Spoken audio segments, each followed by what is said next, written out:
It's so nice to be back again. Production number two.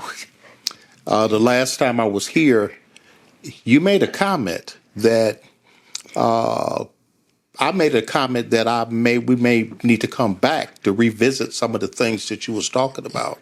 But then you made a comment when I was leaving saying, I want to interview you. So, I thought about it, and thought about it twice. And then I said, you know what? I'm going to go and see what that's all about. Normally, I'm on the other side of the table. And today, I happen to be on this side of the table. And that's wonderful. That's wonderful because there are so few people like you in the world.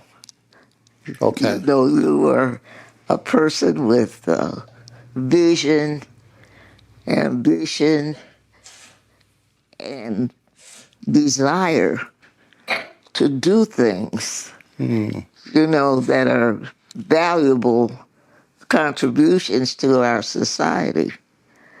And I appreciate no end you coming here, and having interviewed me. But today, I got the pleasure of interviewing you. Okay. Well, I guess I take my hat off in your house. Tell me something about yourself. Like when you were a child growing up, tell me something about your upbringing. Well, I was born in 53. A baby. Yeah, I was born in 53.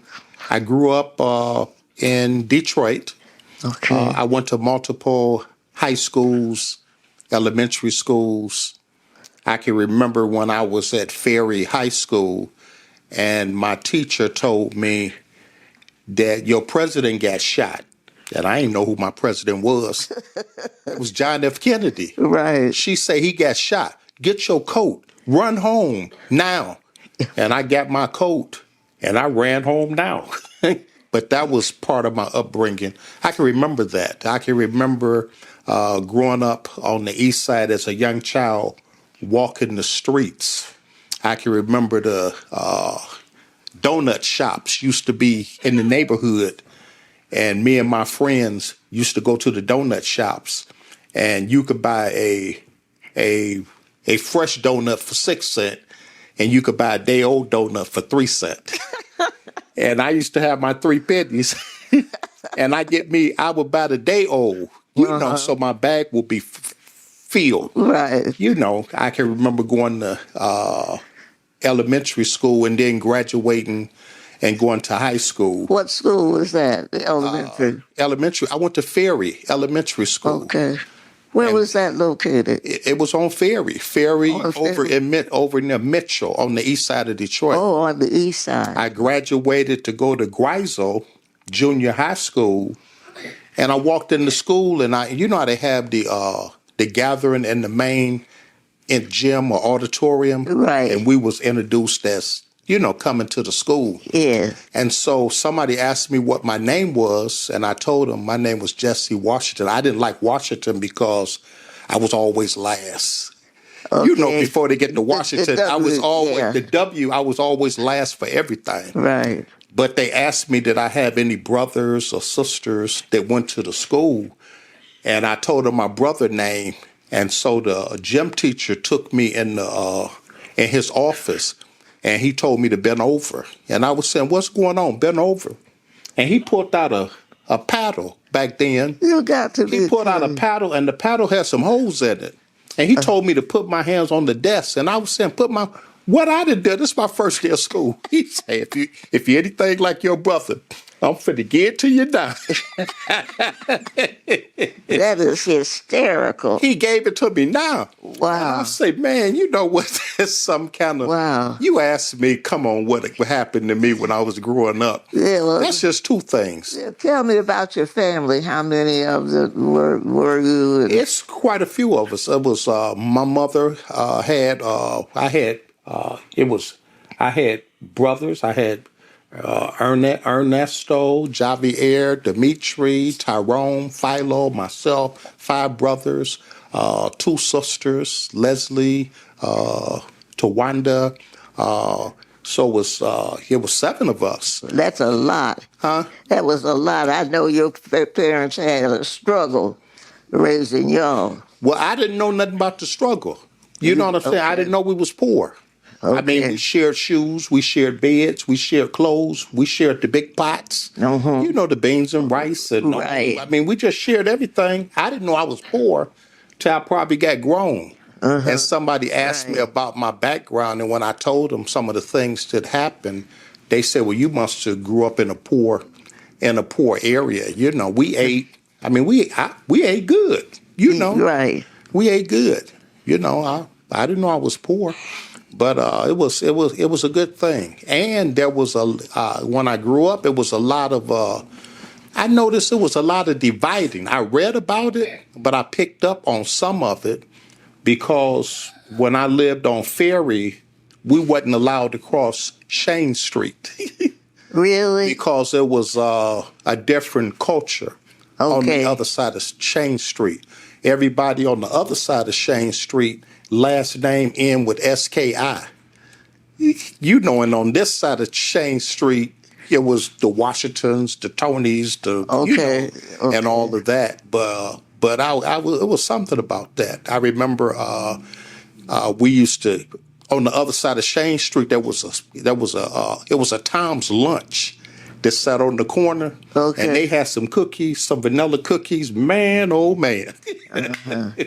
And I can remember. Who ran it? Black people or No, this Arabs? was Polish people Polish people. back in that day. Okay. And I used to try to go get me some cookies, but you couldn't get caught over there because if you got caught over there at that cookie, some of the Polish people would catch you over there. Okay. And you know, I can't say it on the camera what Yeah. they'll What do to year, you. what year was this? I was in 64, In the 60s. 65. Yeah, in the That was 60s like just that. before the civil rights, uh, issue wherein things changed. Oh, okay. Remember, like when was that law written in '60? What there was a law that was written that where everybody was supposed to be equal.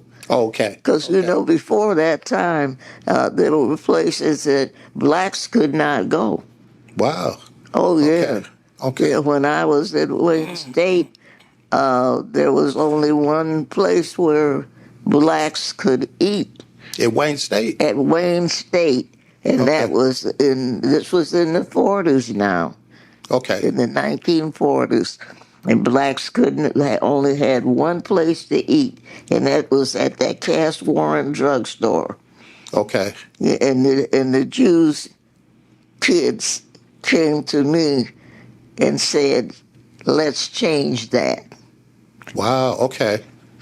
And we sat in. This was in the 40s, before all these other sit-ins were going on. Down at Wayne, we busted all of those white restaurants that by sitting in. They call the police on us, and we leave and come back. Uh-oh. So they gonna feast black folks in here. Right, and Yeah. they wound up giving up because they lost so much money. The different restaurants, so the association capitulated, Okay. and so that blacks were able to eat in other places, second and third, those other streets, beside that one little drugstore, that Cass Warren What was the drugstore. name of that place? That Cass Warren. It was on the corner of Cass and Warren. Oh, that was the name of it, Cass Yeah, Warren. Okay. Cass Okay. Warren drugstore. Yeah, I don't go back that far. I go back to Well, that's Hudson's. because you were a baby. Yeah. Okay. Now I'm an old man. But anyway, I don't go back. I go back to the what was that, Hudson's and the 5 and 10 cent stores and all Right, that all up and those. down Woodward, Right, the old theaters, right. and all And of you that. couldn't sit at those fountains at the dime stores. Okay. Back in the 40s. Yeah, you couldn't. No, You had to shop and go. yeah, you couldn't sit at that fountain and eat. You go in there and buy yourself silly, but Okay. you could not sit at that fountain at that time. Man, we going back there. Right. It's a privilege too. And people fail to remember that there was a time wherein it was whites only, and black people couldn't eat different places. You couldn't go in different places to buy things and what have you. That was back in my day. I remember that. Man, that's taking us back. Right. You got anything? You said I'm gonna interview you in the middle of you interviewing me. What you think about that? Yeah, well, I wanted you to keep talking, Yeah. telling me about your growing up and stuff that you got into and what have Oh, you. I ain't got to talk about that on TV, do I? Oh, What I yeah. got into. Right. I was about 14, and me and some of my friends got together, and we said we was gonna get rich before we be 21. Okay. I'm 14 now. I said I'm gonna be rich before I get to be 21, and so we went and bought us some hats. I think them hats was called a Barcelona. Yeah, Barcelona. We bought a Barcelona. Right. We all bought Barcelonas, and we all bought toothpicks, and we stuck a toothpick in the side and a feather, Right. and we broke it down. And them Barcelonas was so soft you could pop it and put a dent in it. Yeah. So we popped it and put 2 dents in it, and we start walking around saying we're gonna be rich by the time we get to be 21. So How old were you then? I was 14, 15 years old. Lord have mercy. We had roundtable meetings on how we was gonna do this. We had round tables. I ain't had no kids or nothing, but we had round table meetings where we was kicking it about how we gonna be rich and get out of these shape, and then get our mamas and families out of this struggle that we was in. Right. So we came up with this great idea that we was gonna start selling. We was gonna buy some weed or something and start selling it. Go You know the big time drug dealers. no, they didn't call it big. I didn't know that, but we gonna start doing some stuff like that today. We found some, bought some, start selling some, and next thing you know, I don't want to incriminate myself, but God been good to me. You know what I'm saying? Right. He been good to me. Of course. How do you live 2 lifestyles in one lifetime? Well, people do it. Hey, I've done it. Oh, don't tell me about that. 2 lifestyles in one lifetime. Okay. And shoot, I decided, man, we got out, man, we bought us some bell bottoms and some high heels shoes and start going to the parties. It only costs $0.25 to get into the club. You put $0.25 in, Right. and you go in there and party all day. And they had them black lights, and the light looked like you had lit on your clothes. Black lights and tripping light, all kinds of lights. We went in there and we danced with the girls, and we had a good old time. I thought, but this thing, if I could say anything to any young person, 14, 15, like a Gen Z. That's what Gen Z, what they call them today. Don't, please. I know you might get the thought. I know you might get the idea. I know you might have seen some TV shows, but them guys on TV show, when the lights come on, they get up off the floor after they got shot in the head. That's TV. Please, don't do it. It ain't worth it. You don't know the consequences for some of the choices that people making. Choice have consequences. Absolutely. I didn't know no better.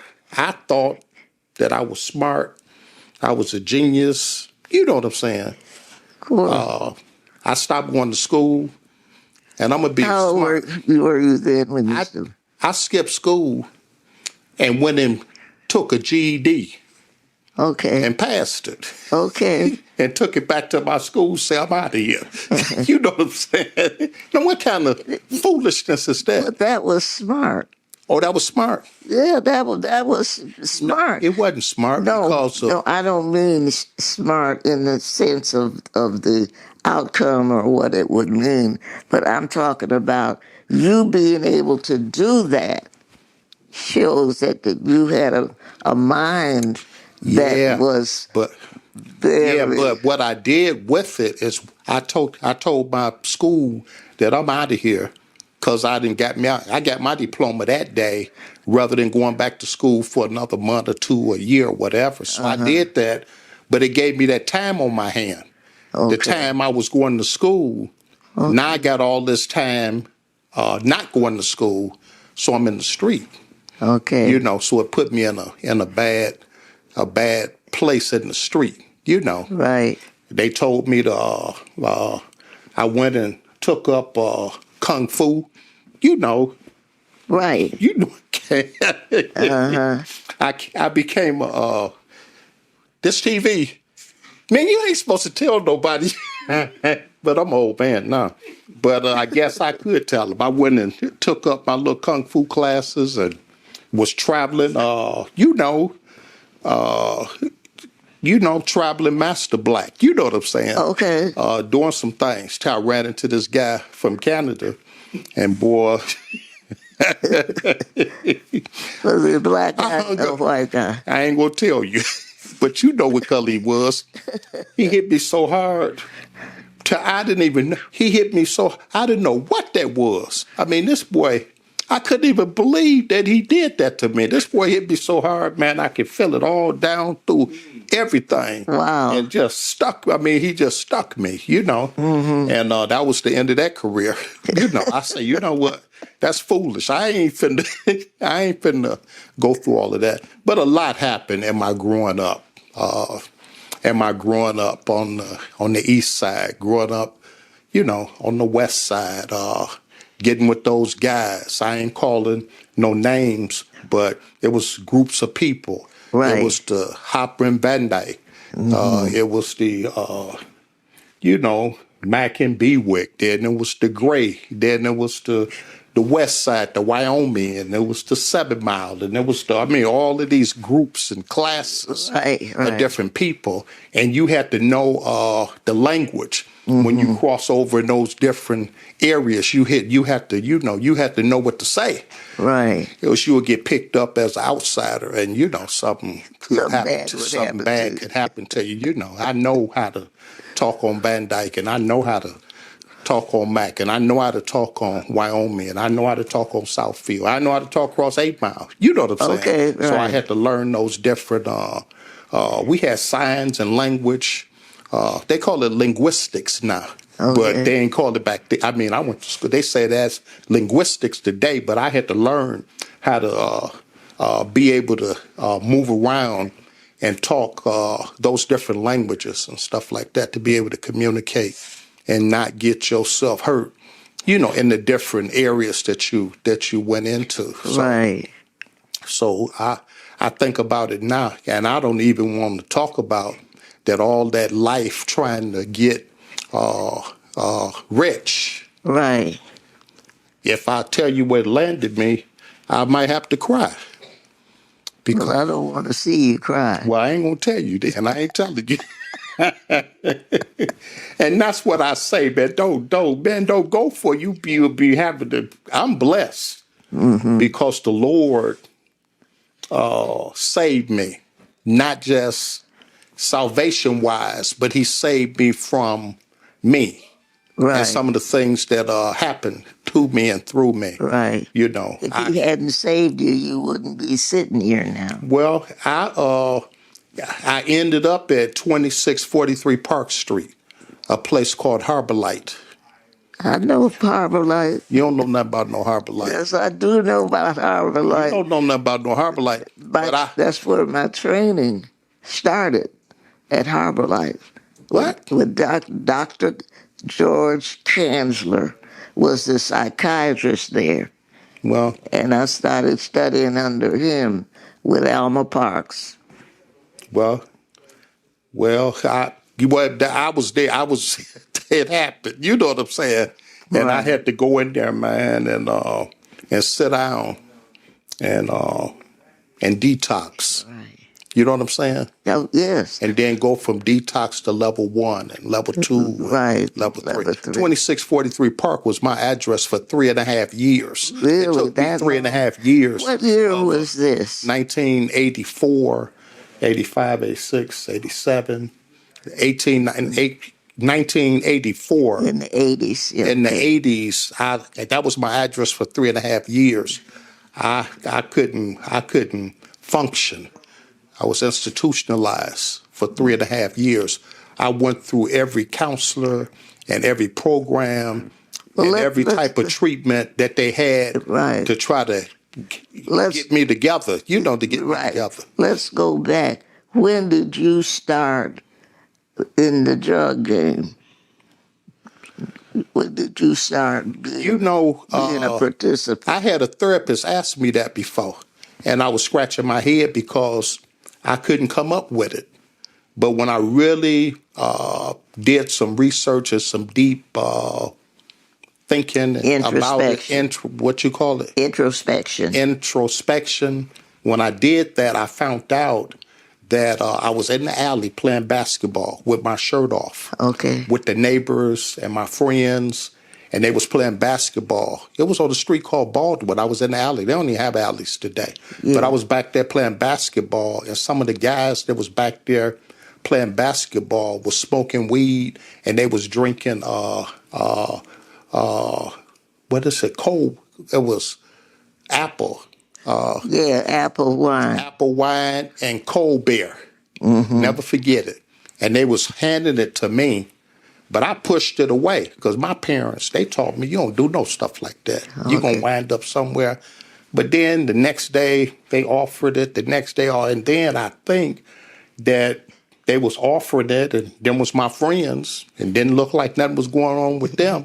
So I thought society and my parents had gave me the wrong logistics on what'll happen to you if you drink some and smoke some. Right. So I drunk some and smoked some, and when I drunk some and smoked some, it was almost like I got the munchies.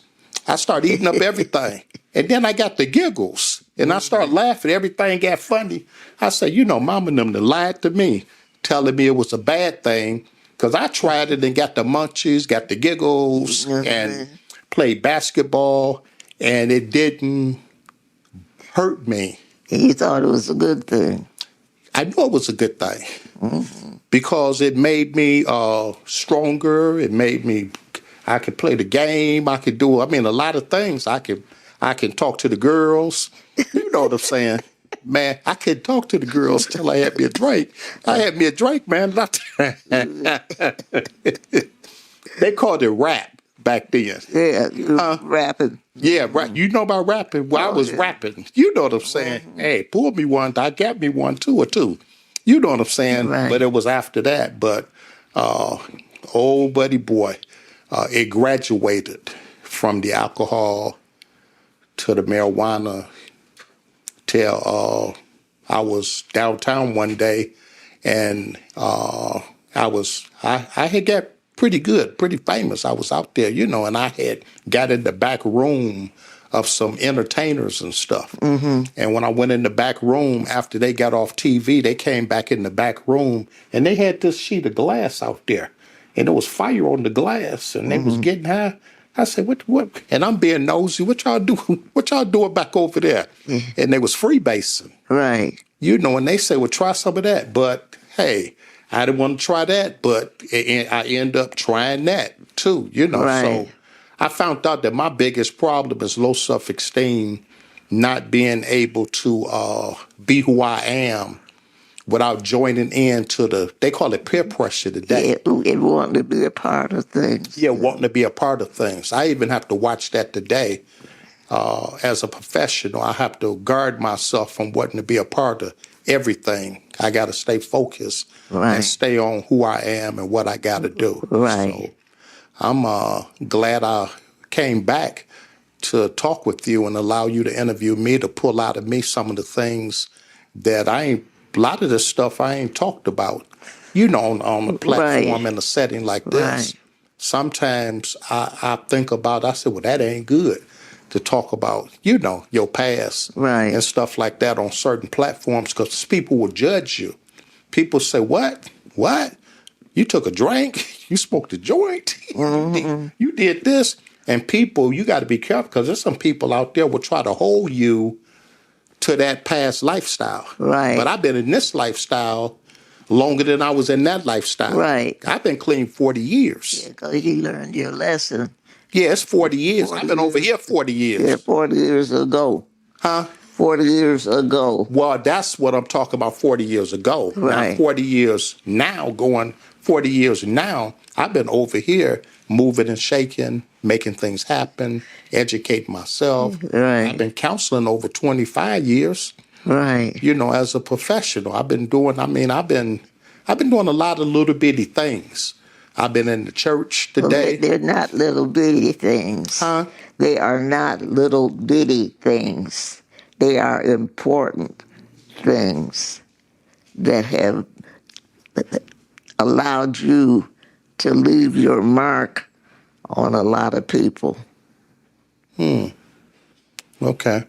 I'm going to change. I'm going to start looking at it like that. Yeah, that there's nothing itty bitty about it. Yeah. Yeah, I taught a class Sunday to young people, and I told them it's important to leave your mark right, on society. I just taught that. right, Leave your mark on society, and don't let people belittle you about your dreams and where you want to be and where you're trying to go. Because exactly. this environment is terrible.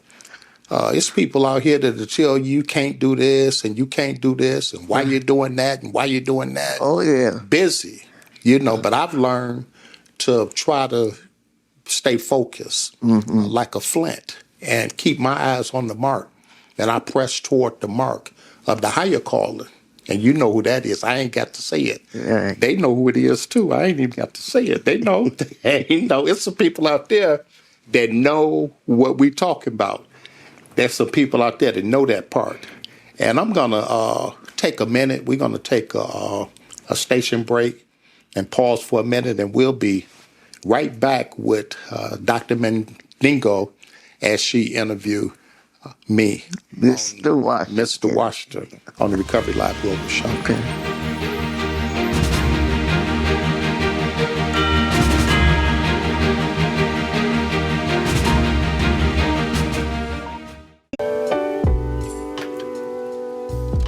So the primary objective of the mobile units is to provide crisis intervention, stabilization, and de-escalation techniques to individuals of all ages experiencing a crisis in a community.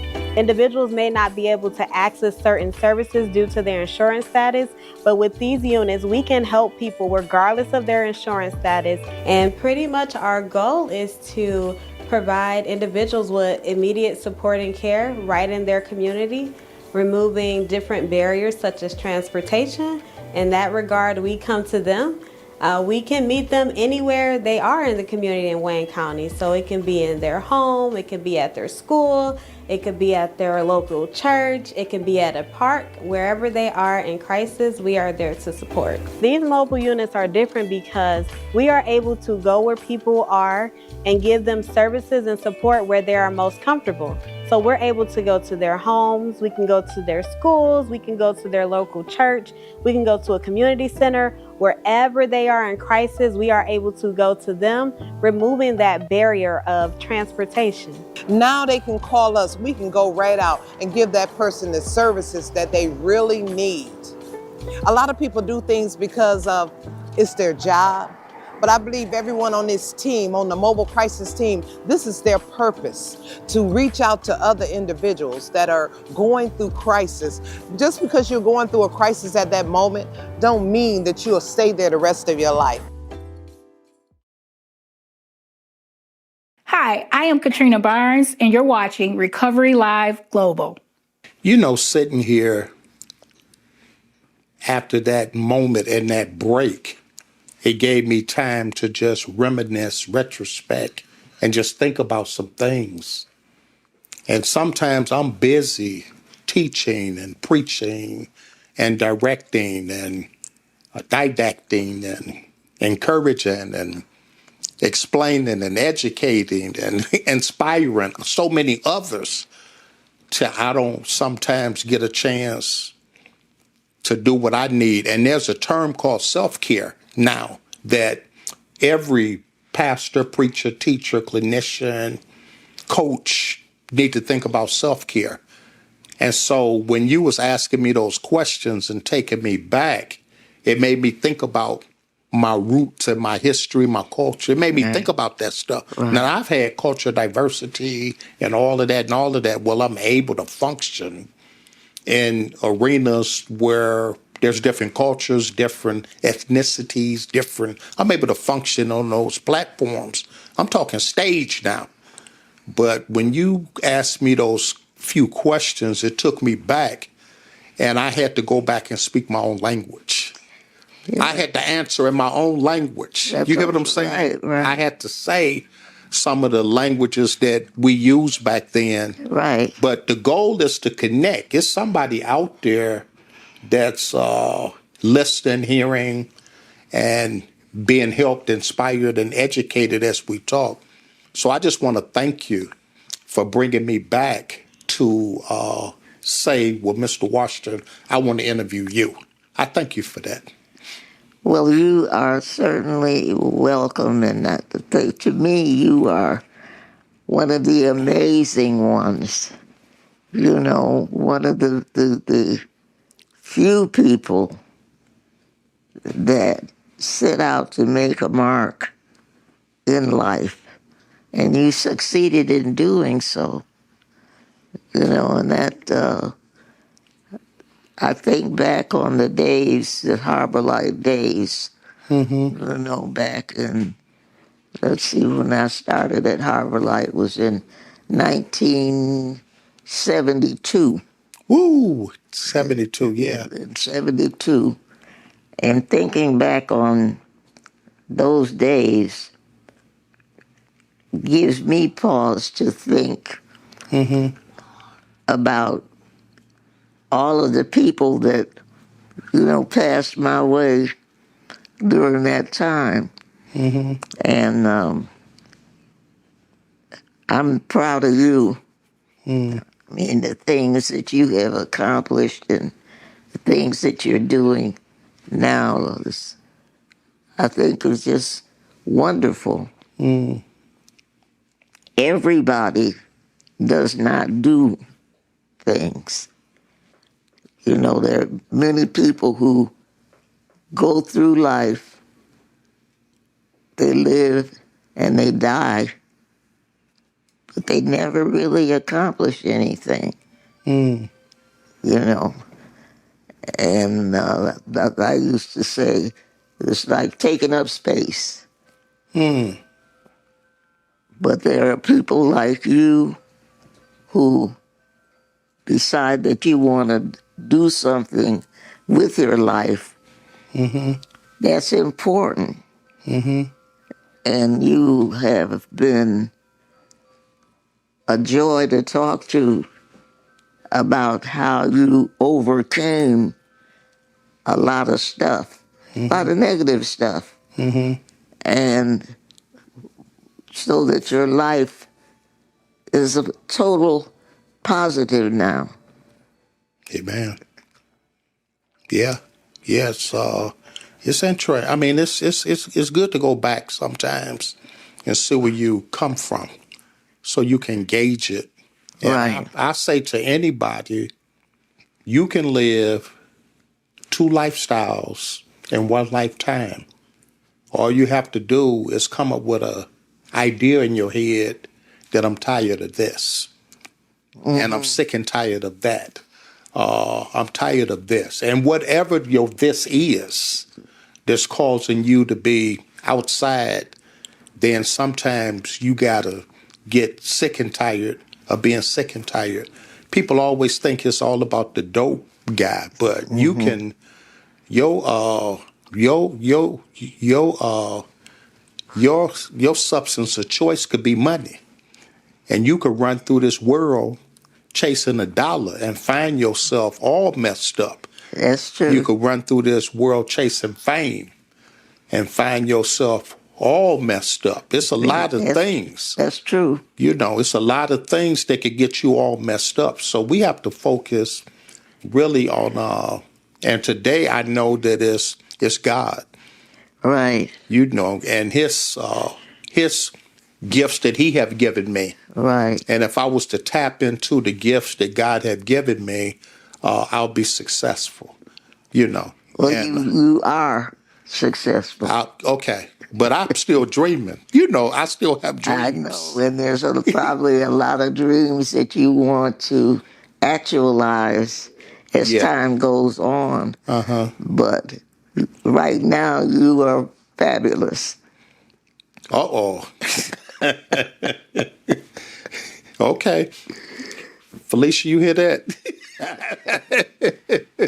I'm talking to my wife now of, 37 years. Right. She need to hear that part. You can say that again. Well, you're fabulous. And I just want to see you keep on doing what you're doing. Amen. And, well, I'm hoping I'm going to live to be at least 100. Mm-hmm. You know, I only got 3 more years to go because next month I'll be 97. Okay. 97? Right, 97. And I'm blessed to be here, you know, and to have done all the things that I've done in my lifetime. But one of the pleasures that I can say in my old age is having met you and having been able to sit here and talk with you about your growth and accomplishments, you know. And I'm just, I can't say any more than how proud I am of you and what you are doing, you know, now. Okay, I receive it. And keep on doing it. I receive it. Yes. That's right. Keep right on doing it and being as there's a word I'm trying to think of, won't come to my mind right now. But it's like you are a gift to society. You know, to others, and what you bring are gifts. That's encouraging. That's really, really encouraging. I just thank anybody that would be looking at this show, if you like it, share it. If you want to support it, support it. If you want to be on the show, call, and we can get you right here in the cameras, online, on a global platform to talk about your situation, your life, you never know who you touching. Right. You have the last show that I did that show, man, the phone's still ringing. Really? They say, who was that young lady? You know what I'm saying? They say, man, who was that young lady with them glasses on, man? And they say, man, she inspired me. I'm talking about seniors saying that. They say, man, they didn't call me saying, you just inspired them, man. So I'm hoping that you never know what you're saying, what you're doing, who you're reaching. Right. And so I really appreciate the Dr. Mandingo with all the letters. This has been another segment of Recovery Live Global. I'll see you next time.